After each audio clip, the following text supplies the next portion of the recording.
Gusto mo bang magmang inasal pero gusto mo nasa bahay ka lang? Kayang-kaya natin i-achieve yan. Magsimula tayo sa ating pagluluto.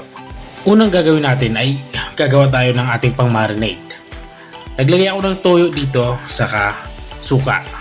Naglagay din ako ng kalamansi juice at itong bawang. Inilagay ko na din itong ating lemongrass or tanglad at saka itong pinino nating luya. Maglalagay din ako dito ng brown sugar. Saka itong mantika. Ang purpose nitong mantika ay para kumapit ang mga inilagay nating sangkap dito sa laman ng ating imamarinade na manok.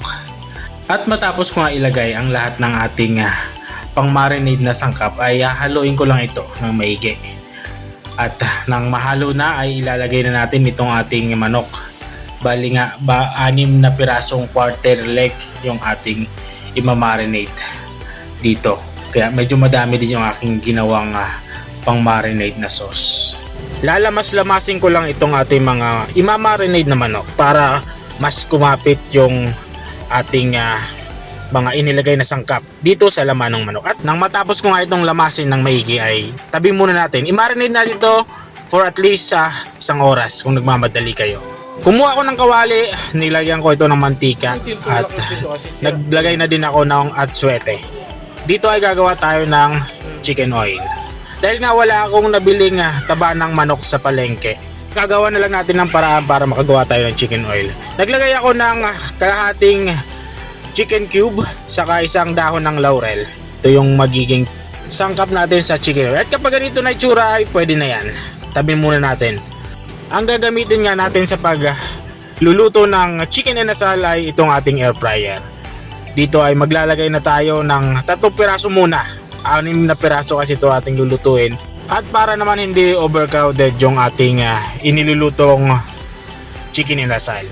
Matapos ko nga ilagay itong 3 pirasong chicken quarter leg ay isinara ko na itong ating air fryer. Dito ay i-air fry natin itong ating lulutuing chicken inasal sa loob muna ng 20 minutes sa init na 180 degrees Celsius.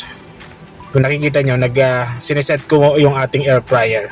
At matapos ko nga ma-set yung settings ng ating air fryer, sinira ko muna to. At after 5 minutes na pag-air fry ay binuksan ko to para pahiran naman itong ating mga chicken na quarter leg ng ating ginawang chicken oil. Napaka-importante nga na from time to time ay papahiran nyo ito ng mantika or nitong chicken oil para hindi maging dry itong ating nilulutong chicken inasal. At matapos ko nga itong pahiran ay itinuloy ko na yung pagluluto. Uulit-ulitin ko nga lang din yung pagpapahid nitong ating chicken oil dito sa ating nilulutong chicken inasal para juicy pa rin ito kapag naluto. At dito nga sa parteng ito ay pinapahiran ko ulit ito ng ating ginawang chicken oil. At babaliktarin ko na din ito para itong kabilang side naman yung maluto. Papahiran ko din ito ng chicken oil matapos ko nga itong baliktarin katulad ng nakikita nyo sa video.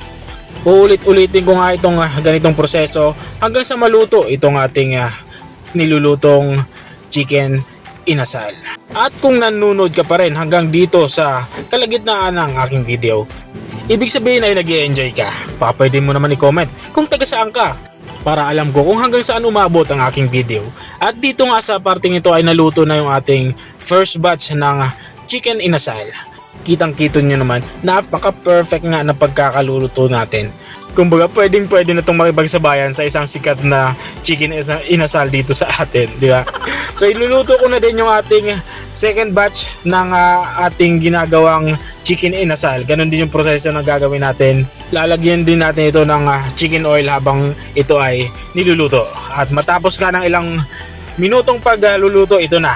Tapos na tayo sa ating second batch. Lutong-luto na din to. Tatabi muna natin to at papalamigin. Napakasarap nga nito lalo sa mainit na kanin.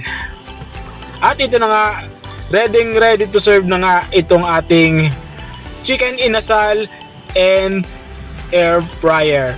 Napakasarap at napaka-juicy. Diba? Kung nakarating ka hanggang dito sa dulo ng aking video, maraming salamat sa panonood.